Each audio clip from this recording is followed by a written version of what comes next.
All right, we are Team 63. We're the wind turbine to power generation back to grid. Our TA is Ahmad. Our sponsor is an individual sponsor, Mathis Herrera, and our facility sponsor is Professor Stravos. Our project is to have a renewable energy source, in this case, a micro wind turbine that would sit, it's small enough to sit on top of the a utility distribution pole, wooden utility distribution pole, and be able to convert mechanical energy from wind to electrical power, and be able to put that power directly into the utility grid distribution from on top of the utility pole.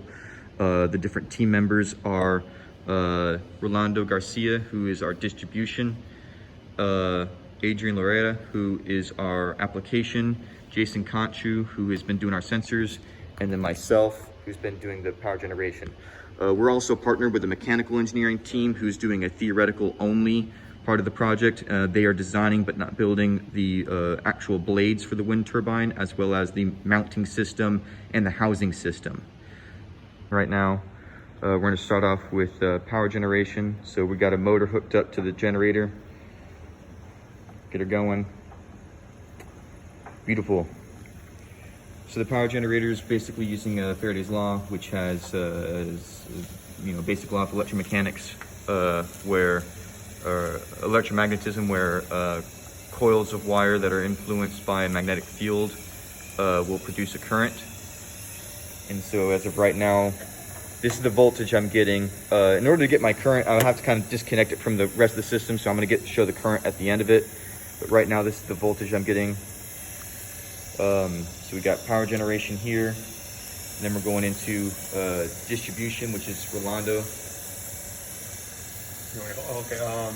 So following the generator, as we know, it's an AC generator. We used to have a rectifier at the output, and then a 12-volt regulator that I created. Unfortunately, in the last few days, we seem to have burned the transistors, the M-channel MOSFET on the board. But we already had a 12-volt regulator on hand, and so that's what we're using for now. And for my system as well, I also have the power board that I created that runs off a lithium-ion battery, and it powers the microcontroller and the sensors that we're using in the system. And it could output 3.3 volts as well as 5 volts. So after the AC power goes to our AC to DC regulator, which regulates the voltage to a constant 12 volts without a load, 14 volts with a load. We have some sensors attached that are going to be able to monitor the current, voltage, temperature, and the speed. And so that's all hooked up here. And a tachometer, which is measuring the rotation per minute of the generator. So Jason's is our sensors guy, so I'm gonna let him take over. Okay. Here. So this reading 94.2. This is a laser tachometer that we're using to reference. And then I have the RPM displayed on the computer here. It's jumping around because the magnets aren't exactly the same distance from each other, so it's kind of swinging up and down. But as you can see, it's in that like 85 to 100 RPM range, and then it converts that into the miles per hour, so we actually get the speed that the rotor is turning at, 1.3 to 1.5 miles per hour roughly, which is pretty good, so to speak. And then we come in here, we have a temperature sensor. Since our system would be in a casing, it would read the temperature of the casing itself. But since it's just kind of in the air, it's reading the room's temperature. And this data is displayed on the app, as well as the current sensor, which pulls the current from after the AC to DC regulator. And then that is also displayed on the app. So Adrian is our application specialist. He's going to go over the app that he's made real fast. All right, so here we can press power statistics. And let's restart it. Setting up the connection. And here, through power statistics, we could get the voltage, current, power, and then the RPM and speed is displayed on a separate microcontroller, so we would need to get that onto a single microcontroller to get it here. And the temperature and humidity from Jason's sensors. and this is connected via Bluetooth through the Arduino Uno and the HC06. Present sensor status, we could see that the sensors are currently online and reading. And if we click about us, you could learn more about our project, what each member did, and what we hope to accomplish. So real quick, Rolando's gonna go over some more stuff real fast. Yeah, something we felt to point out was where at the end, after the inverter, or after the regulator, we're connected to a grid tie inverter meant to sync with the grid in the system. It's a 300 watt output grid tie inverter, and as you can see, it's not turning on continuously, but it's turning on momentarily after it draws a certain amount of current, and that's where we have the inverter at the moment. So the inverter, the problem with the inverter, why it's not drawing continuously, is we're not outputting enough power from the generation side to be able to kick this over continuously. We're able to output enough power to get it to run momentarily, but as the load is being, as it turns on, and we're applying a load to the generator, it draws more power from the system than the generator is able to provide. It slows everything down and kicks back to an error. Real quick, we're also going to go over why the two microcontrollers. We have two microcontrollers instead of just the one from Jason and Adrian real fast. Yeah, so initially we started with the Adafruit 32 U4 Feather board.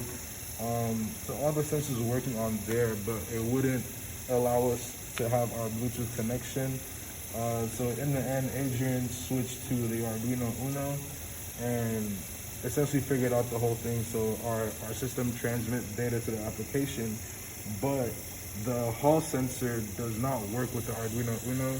I'm not sure why. I tried every single digital output pin and neither of them worked, but when I connected to the Adafruit board, it worked. So that's why we have to use that. And then we had to show the RPM, like the Arduino's data on the computer instead of on the app like everything else is supposed to be.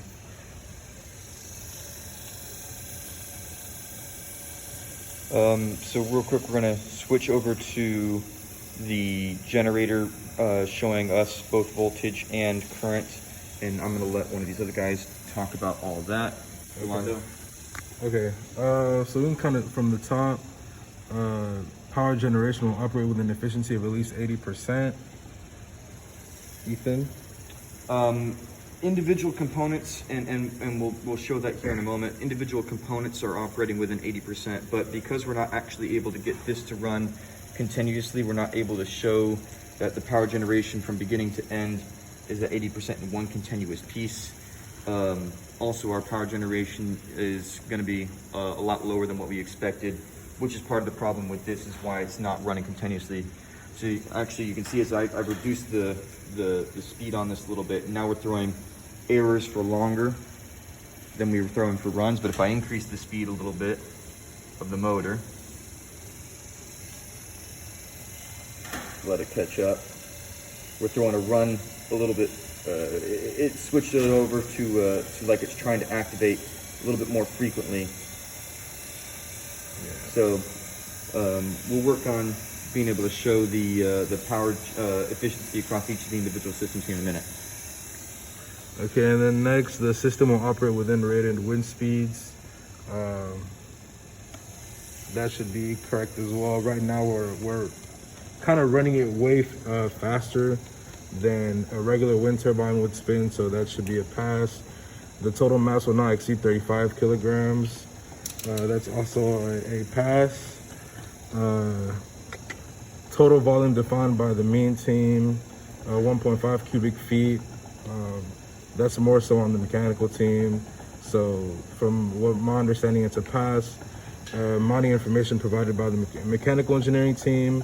It's also a pass on there, and the system will have sensors to monitor inputs such as wind speed and current.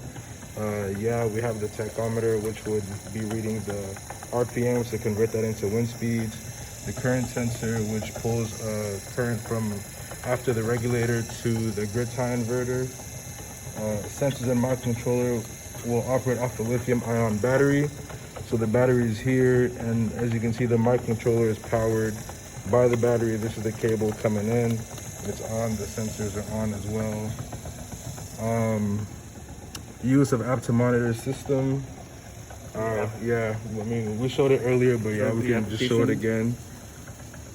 You can see the data, when the data updates, you have new data. The RPM and speed are 0 because the hall sensor is connected to the other microcontroller that doesn't have the Bluetooth capability. And then we'll be able to produce 225 watts of power.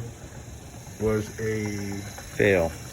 So as of right now, I've got the generator is disconnected from the rest of the system, and I've got it running to a multimeter that's reading current, a multimeter that's reading voltage, and we're running at an RPM that is extremely high for what we're expecting to be able to actually use realistically. Let's see if I can get this a little bit more consistent.